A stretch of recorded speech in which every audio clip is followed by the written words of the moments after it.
కర్నూలు జిల్లా నంద్యాలలో జరిగిన జాతీయ లోక్ అదాలత్ విజయవంతంగా ముగిసింది. ఈ లోక్ అదాలత్ నందు అనేక సివిల్ మరియు ఫ్యామిలీ కేసులు రాజీ మార్గాన పరిష్కారమయ్యాయి.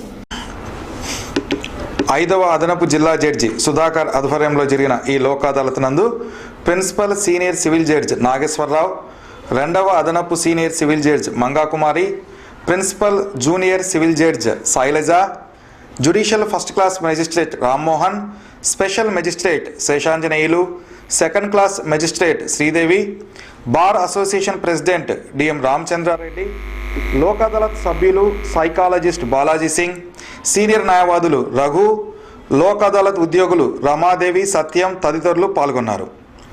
ఈ లోక్ అదాలత్ నందు వివిధ రకాల సివిల్ ఫ్యామిలీ కేసులు రాజీ మార్గాన పరిష్కారమయ్యాయి. పలువురి కక్షిదారులకు న్యాయమూర్తులు, న్యాయవాదులు, లోక్ అదాలత్ సభ్యులు కౌన్సిలింగ్ నిర్వహించారు. ఈ సందర్భంగా principal senior civil judge Nageswararao మాట్లాడుతూ లోక్ అదాలత్లో జరిగే రాజీ పరిష్కార మార్గం సుప్రీంకోర్టు తీర్పుతో సమానమని, ఇక్కడ జరిగే పరిష్కారానికి అప్పీల్ ఉండదని అన్నారు. అదే మీరు ఉన్నటువంటి ఈ కేసుని కానీ ఈ లోక్ అదాలత్లో పరిష్కరించుకుంటే ఈ లోక్ అదాలత్ అవార్డు సుప్రీంకోర్టు జడ్జిమెంట్తో సమానం. ఎందుకంటే దాని మీద ఉత్తరోత్తర ఎలాంటి అభ్యంతరాలు లేవనెత్తడానికి అవకాశం లేదు. ఏమయ్యా దానికి అంత ప్రాముఖ్యత ఏమయ్యా అంటే ఈ కేసుని మీ ఇరు పార్టీలు విన్న తర్వాత ఇరు పార్టీలకి ఆమోదయోగ్యమైనటువంటి తీర్పు చెప్పడం జరుగుతుంది. ఇక్కడ ఎవరు ఓడిపోవడం కానీ ఎవరు గెలవడం కానీ ఉండదు. ఆ సమస్యని సామరస్యపూర్వకంగా కూర్చొని పరిష్కరించుకోవడం జరుగుతుంది కాబట్టి అది అంతిమ తీర్పు.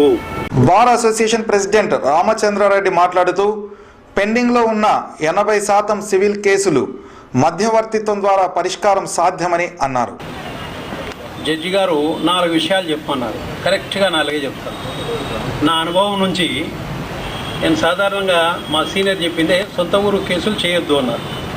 I'm following it. Lok Adalat సభ్యులు సైకాలజిస్ట్ బాలాజీ సింగ్ మాట్లాడుతూ భార్యాభర్తల మధ్య తగాదాల్లో ఇరువైపుల పెద్దలు సలహాలు ఇవ్వాలే కానీ నిర్ణయాలు తీసుకోకూడదని సూచించారు. ఎదుటివారి ప్రవర్తనలో మార్పు కోరుకునే ముందు తమ ఆలోచన ధోరణిలో మార్పు తెచ్చుకోవాలని కోరారు. అత్త కోడల గురించి ఉదయం 4 గంటలు లేవమంటే లేదని చెప్పేసి అత్త, నేను ఎన్ని పనులు చేసినా నన్ను విమర్శిస్తానని చెప్పేసి కోడలు, భర్త 7కి ఇంటికి రావాలని చెప్పేసి భార్య, చెప్పినట్లుగా వినదని భర్త.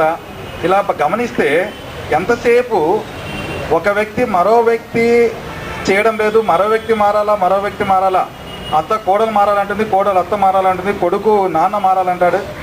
ఇలాగనే ఆలోచిస్తున్నాం తప్ప ఒక్క క్షణం నేనెందుకు మారకూడదు, నేను ఎలా మారాలి, ఈ సమస్య పరిష్కారానికి నేను ఎంతవరకు బాధ్యుడను, నేను కొంత అహంకారం తగ్గించుకొని మారితే ఈ సమస్య పరిష్కారం అవుతుంది కానీ ఆలోచిస్తే చాలా వరకు సమస్యలు ఇంటి దగ్గర పరిష్కారం అవుతాయని నా అభిప్రాయము.